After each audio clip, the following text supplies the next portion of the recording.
Tokugawa period, the Tokugawa period, through the beginning of what is generally dated as the modern period of Japanese history, the time of the Meiji Restoration.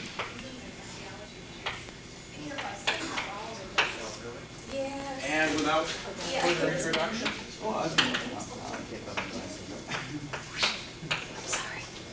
House.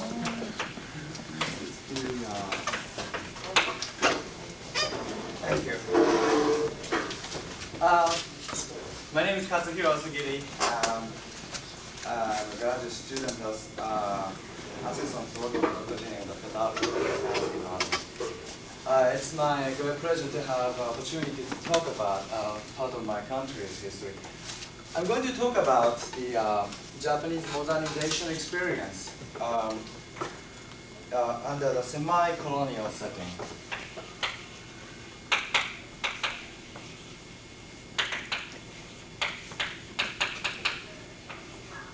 And I'm going to talk about the characteristics of the Japanese feudal society under the Tokugawa shogunate period, because this is the period where we can find a lot of roots that you can find in a contemporary Japanese society.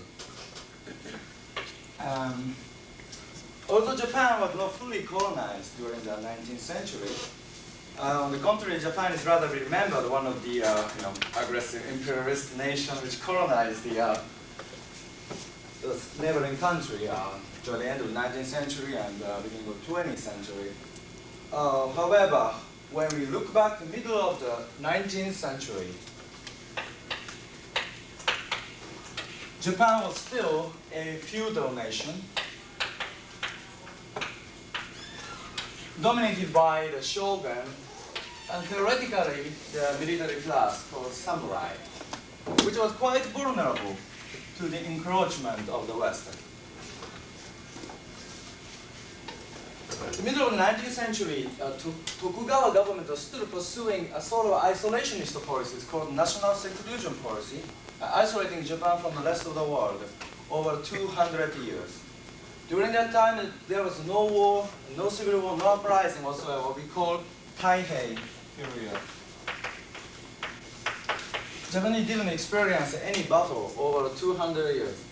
Quoting the comment made by the Erwin Leishower in his book, Japan, the Story of the Nation, he said that there is no other country with a comparable size which never experienced any war for the duration of time in human history. How long was it? Okay. When was From it 1637 until 1864. In 200 years. But this isolationist policy came to an abrupt end in, I missed it, 1853, when what we call the Black Ship, a U.S. Pacific fleet consisting of 4 battleships, suddenly show up off the Yedo Bay, not what we call Tokyo Bay. At that time, the Yedo was the shogun's capital. This fleet was led by Marshal Scott Perry. Then Marshal Scott Perry suddenly fired a cannon and threatening the Tokyo shogun government to destroy the capital city, and demanding that if Japan refused to open its door to the United States, if Japan refused to set up a trade relationship with the United States, Japan is going to suffer from a grave consequence. What it has to be noted here is that the international circumstance during the middle of the 19th century is quite different from the sort of international circumstances we are enjoying. That was the time of imperialism.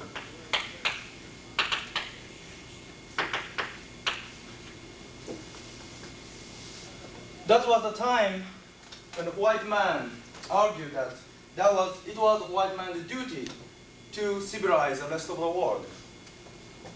And under the name of civilizing the world, survival of the fittest, or what have you, a manifest destiny, the numerous civilizations were perished or got seriously damaged.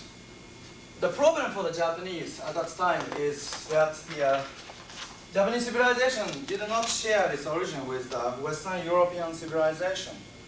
Thus, the civilization was denied as civilized. So, according to this period, no matter how the Japanese think about their own country, even if they think this country is independent, if the international community doesn't recognize this Japan is civilized, that the international community means a white nation, mainly United States and Western Europe, this country is subject to be divided up among the white nations. That was a rule. And then the other thing is, as I mentioned, that since the shogun government have neglected in developing the military technology over the two centuries, so their equipment, the military equipment, dated from the 16th century. And the other thing is that the shogun could remember what's going on in China in the middle of the 19th century. Probably you guys already studied the Opium War. I beg your pardon. OPIUM.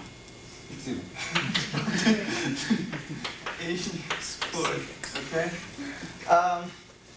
Well, China has been a center of the Oriental civilization throughout, thousands of years. So, facing a similar kind of military threat in China refused to be subjugated to the Western civilization.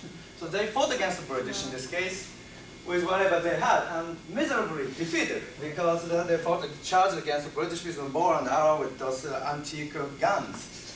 And that was a big massacre.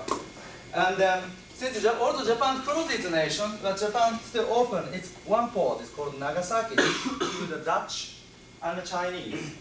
And every year the Dutch send an emissary to the shogun, and travel all the way to the shogun capital and reported what's going on in the rest of the world.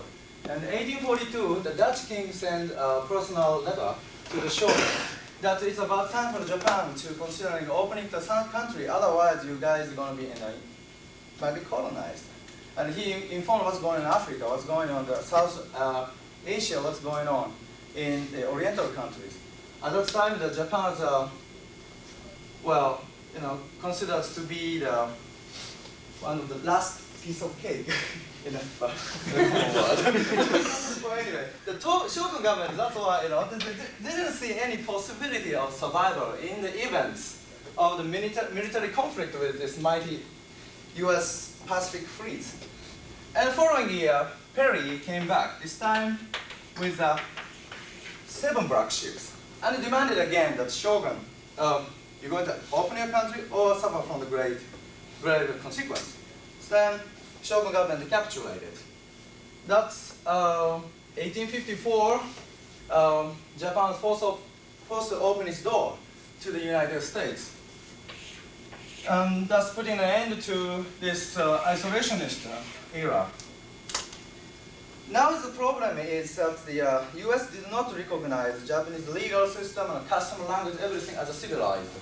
So United States treated the shogun government accordingly. U.S. had won some privileges. I will introduce 2 of them. It's a long word, but it's called extraterritoriality.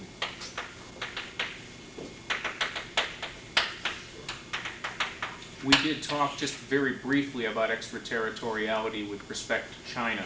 Oh, but please.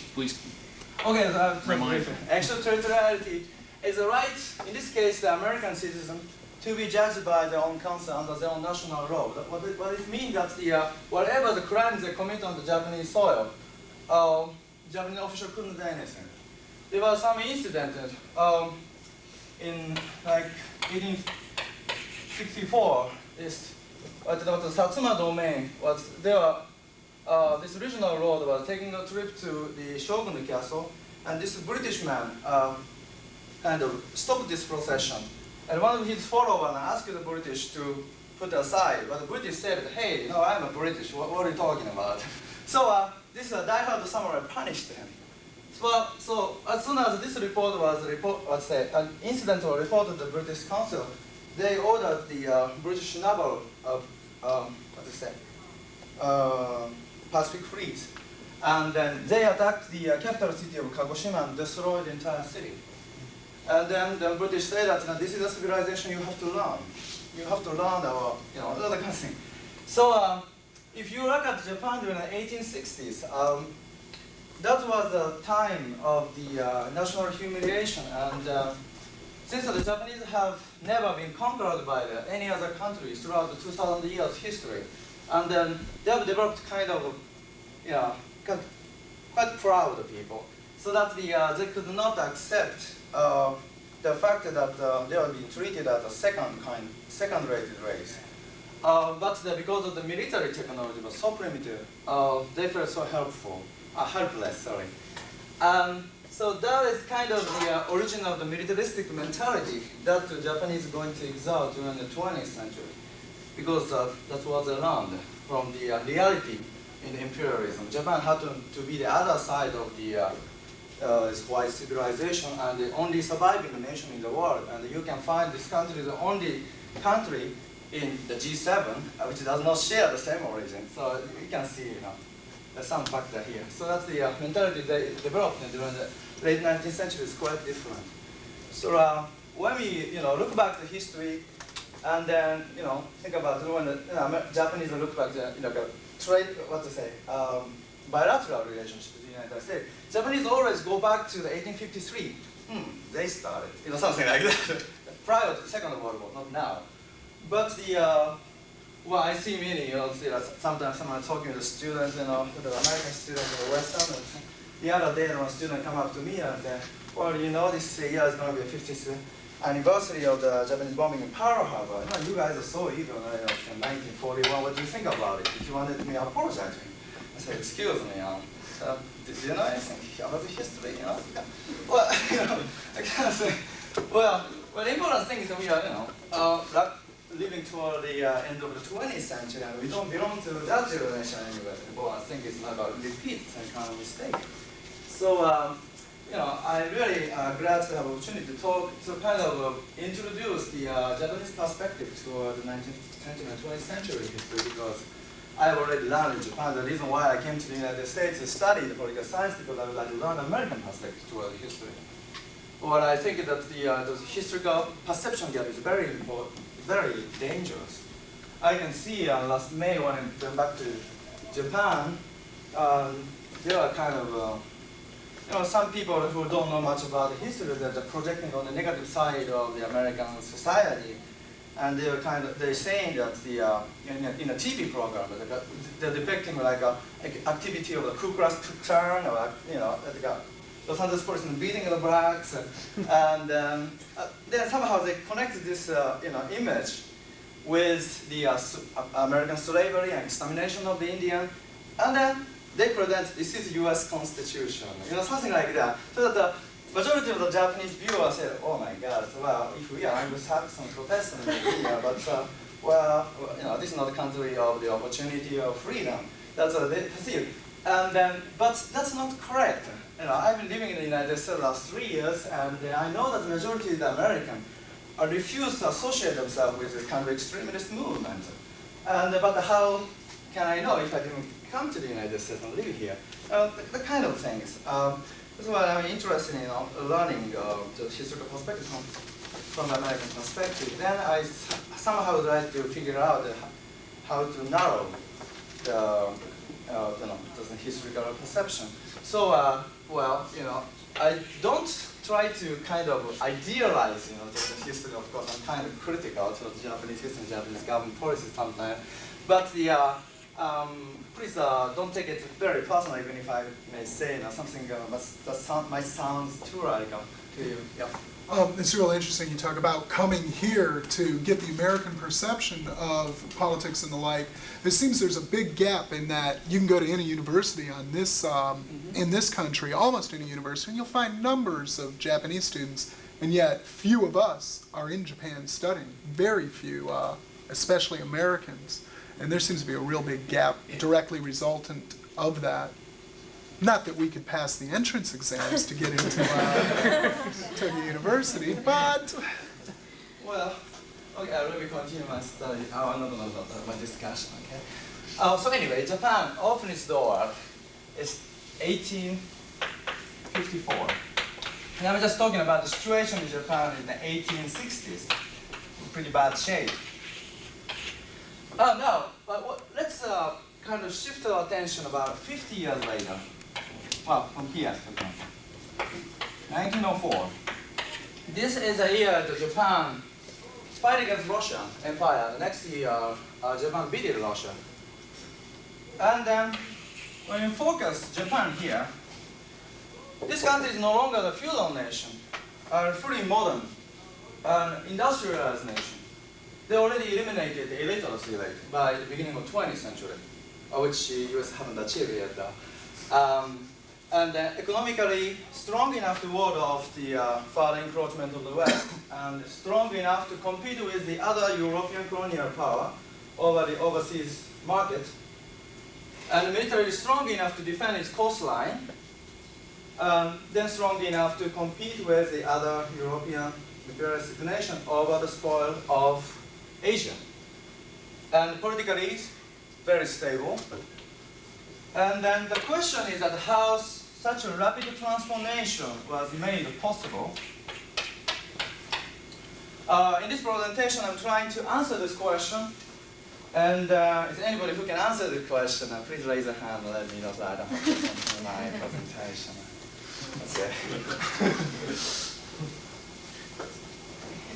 Okay. In order to answer this question, I have to talk about three things. One is the Japanese political culture.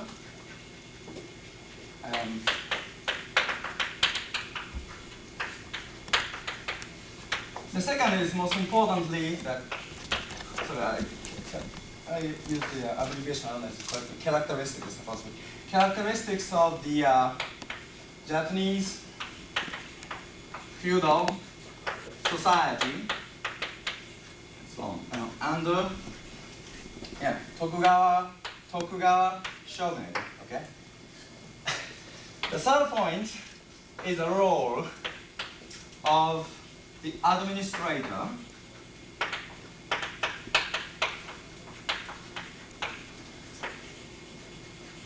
during the rapid transitional period.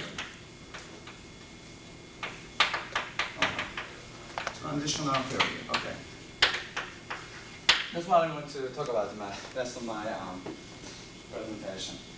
Okay, first, ready? I'm going to talk about Japanese political culture.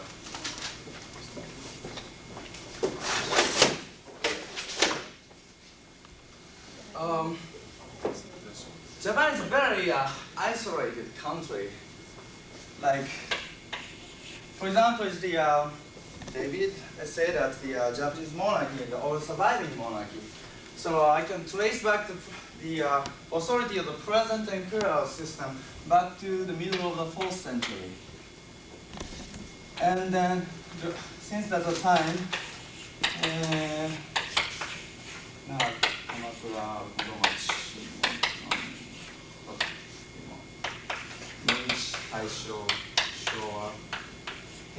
we are living here now.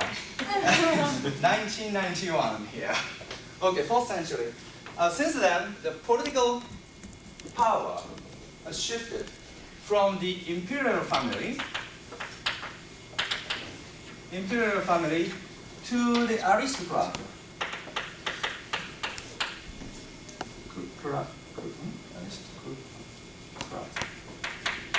Then the military class called samurai.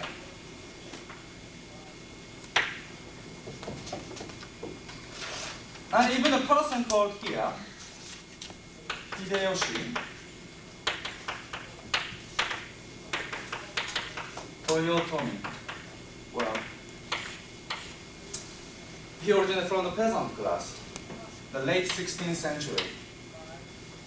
The characteristics of the Japanese political culture is what we call dual rule. Dual rule. So, in a very ancient time, emperor himself can administer, govern the nation. But political power shifted to the other regimes and throughout the history. Now we call it LDP. just like samurai or aristocrats. And the imperial authority just remained as just legitimate power, but they never governed.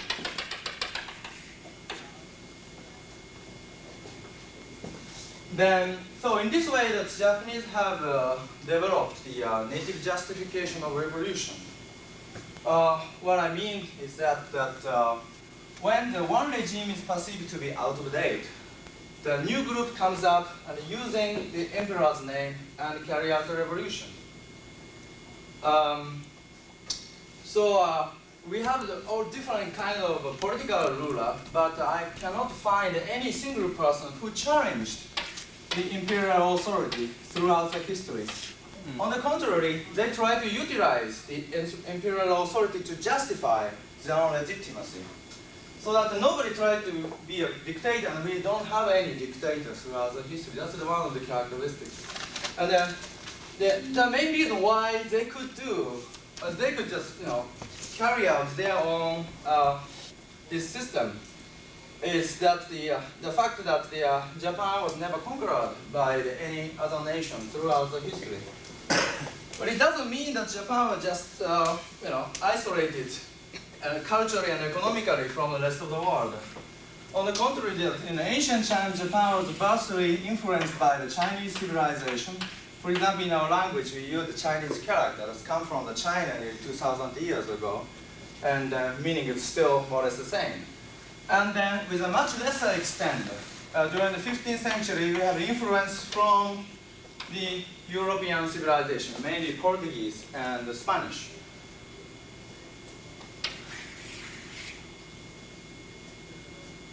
But Chinese never tried to take over Japan, and the Portuguese, they were not strong enough back then to colonize Japan, although they already colonized Philippines though.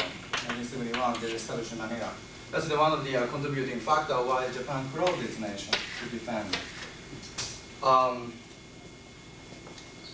Let's say. We're talking about isolationist history. There's only one incident Japanese thoroughly felt the national crisis. That was the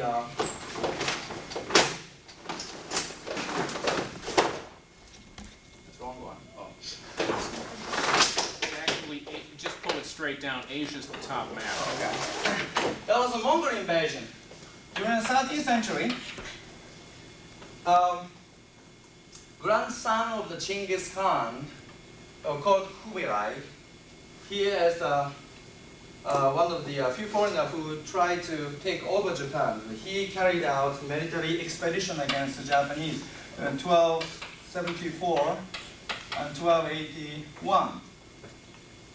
And initially, they landed the west coast and totally overwhelmed the Japanese force, because during that time, the Japanese are not accustomed to kind of battle. What do you call this? It's kind of the way the samurai used to fight is just like medieval knights in Europe. So suppose I'm a samurai in 13th century. Hand-to-hand combat? Yeah, one by one. So that both troops just come to the border, and then they pick up the best knight and they just proceed and take out the sword and start introducing themselves. I'm a great son of someone, the grandson of someone. When he introduced himself, he said that whoever is confident that can beat me, go proceed, something like that. But Mongolian did not understand this logic. Mongolian had a gun. Mongol is the only country which had the gunpowder in the world at that time. The Mongol Empire is already conquered, stretched its empire, the Korea to the east, all the way to the Poland, and 1256, if I'm right. They fought against the coalition force of the German and the Polish and beat it. And they conquered the Middle East, and they were invading North India, they were invading Vietnam. It's a huge force. This is also the time of the Mongol Empire in China. Mongol Empire in China, right. Yeah. Then, so the Mongol general, sure. So that's the best matter, like, it's just like, and the Japanese don't understand, look at the big sound, in the distance, and the best knight fell down. The general say, well, next go, next go. And it's not taken out, but it looks a joke, but that's what happened according to history record. So you can see how slow it is at the time, because they have never conquered by the foreign country, so that even the enemy, that they speak the same language, same heritage, and so there is no reason to exterminate the enemy, because they already developed a sort of nationalistic, well, not nationalistic, but like a comrade mentality. So they couldn't be too cruel, because they understand each other. So, but this Mongol invasion left in the Japanese mind the traditional fear of the foreigner. That was the 13th century here. The other example that how little the Japanese have been exposed to the national crisis is 1944. Have you guys heard the word called kamikaze before? That's what it means, the divine wind. That's originally from Mongolia, Mongol invasion.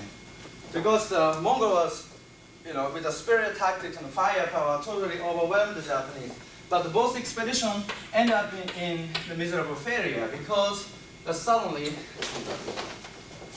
typhoon hit this region in both years and swept away the Mongolian forces. So that the Japanese developed a myth at that time. Well, our country must be protected by the God. So when the country is a national crisis, and then the religion is called Shinto religion. In this religion, is the direct ancestor of the imperial family is supposed to be the creator of the world, the kind of thing. I don't try to offend the Christian though, but it's a religion. So at that time, the authority of the emperor is even heightened because of this incident. The emperor is it's kind of equivalent to a Roman Pope for the Catholic, I would say. So he's like shaman throughout the history. So that Japanese believe that foreigners try to invade us and ask the emperor, he's going to pray, and the god will just swept away them. But it didn't work that way in 1944. When the US fleet is approaching Japan, well, it's already, civilized nation, so-called. So I think it's impossible to ask the god to sweep away the American fleet. So in this case, the plane pilot with a zero, they volunteered to be a kamikaze, to be a divine unit, to defend the country. My uncle was one of them when he was 17 years old in 1944.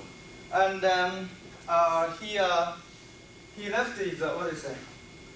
My grandmother said that before he went, he said that anyway, we are the 17 years old, American bombing, and the Tokyo government say that we are winning the war, but the B-26 is coming every day, and this is impossible. The Tokyo is telling a kind of BS, But the thing is that the military police everywhere, they are not supposed to say what they want to say. So, 17 years old, you want to do something, and especially the people who went through this education system, which created the result of this national humiliation during the 19th century, so that they perceived America as evil. So they were just bombing, and one day his girlfriend was bombed and killed. So he was like, even if he's going to just hanging around, they're going to bomb and get him anyway. So he said, anyway, I'm going to die, so I'm going to volunteer to kamikaze operation. At least they're going to give you a bomb. And by, destroying the American fleet, which was anyway going to send all these, planes, and hundreds of the comrades are going to get killed. But sacrificing yourself, if you can stop this killing, it was doing it. That is kind of the mentality in 1944. But this is one example of how little they were exposed themselves to the national crisis, because they couldn't come back any part of the history. They have to come back all the way to 600 years ago in Mongol and America. It's kind of big anachronism. But that wasn't happening. What is that? Okay, this is the political culture. Now, the second point is the characteristics of Japanese feudal society. This is something I want to kind of elaborate on more, and hopefully that what I'm going to talk about, we're going to solve some questions that David presented yesterday. Mr. Asagiri, we are limited for time, and this is absolutely fascinating. Would you be interested in completing this talk for us? Would you have time to complete this for us on Monday? Monday? I do not want to hurry you. Next Monday? Yes. Oh, okay. Is that all? Then, if that's okay, then feel free to take your time, and whatever you can't finish today, we will finish on Monday. Oh, okay. This is terrific. I can do that.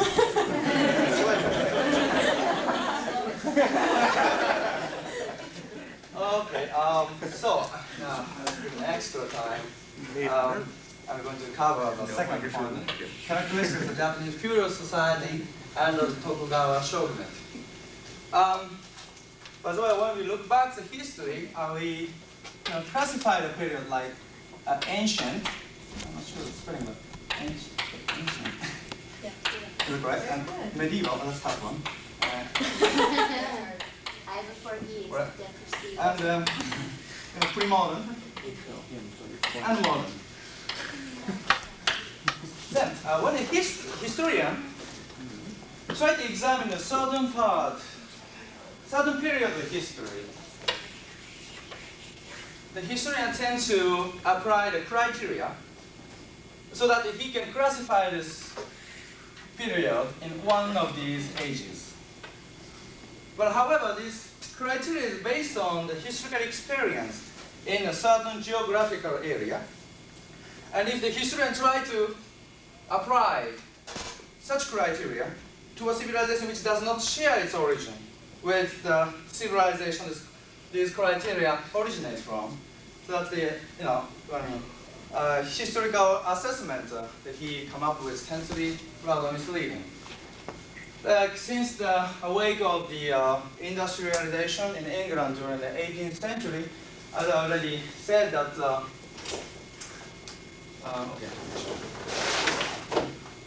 numerous civilizations perished, and or the historical study evolved, but mainly from this geographical area. And in the course of since the 18th century, in a sense, the world had been kind of reshaped according to the Western European value system. So in the process, there are sometimes something like as far as the philosophy and study, value or the mathematical study is concerned, not necessarily this part of the world is superior to the other side of the world throughout the history. But because of the military might that Japan happened to survive, a lot of civilization perished. A good example in Africa. Now the historian tried to look back. The medieval time Africa, ancient time Africa, they have a hard time trying to describe that what kind of civilization it used to be before the arrival of the Europeans. What is that? What I'm trying to get at is that this period, the Tokugawa shogunate period, is one of those misleading, historical period. Because some historians still argue that this Tokugawa shogunate period, starting from the 1603 until 1867. Some historians still argue that the Tokugawa shogunate in many ways comparable to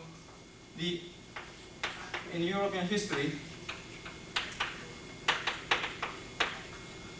absolutism period, which is about 400 years ago. Give an example like Tudor dynasty in England, or I can't spell Bourbon, but French. Bourbon dynasty. B-O-U-R.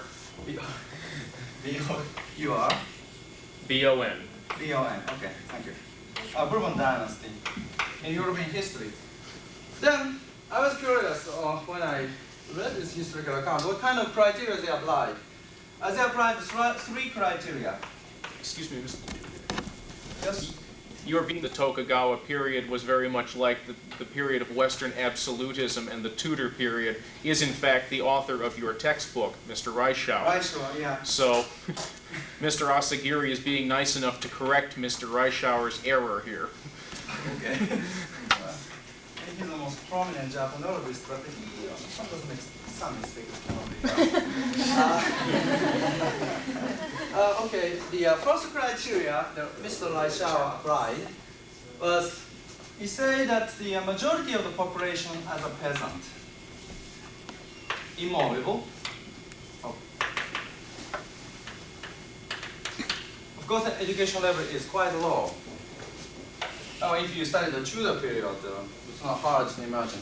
The second one is that he was talking about the society. Society was stratified and static. The third criteria he applied was monarchs monopolized or wealth and political power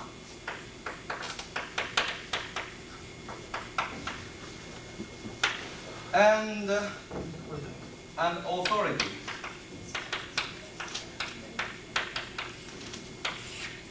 Well, so if you look at the first half of the 17th century in Tokugawa period, yes, he was quite light in number 1 and number 2. I beg your pardon. Perhaps it would be best to simply, given the time, perhaps it would be best to simply note that these are the criteria that Dr. Reischauer uses for trying to evaluate the Tokugawa period, and simply say that you will critique these points on Monday. On Monday, okay. This seems a convenient break point. Okay. Let me thank the two of you for...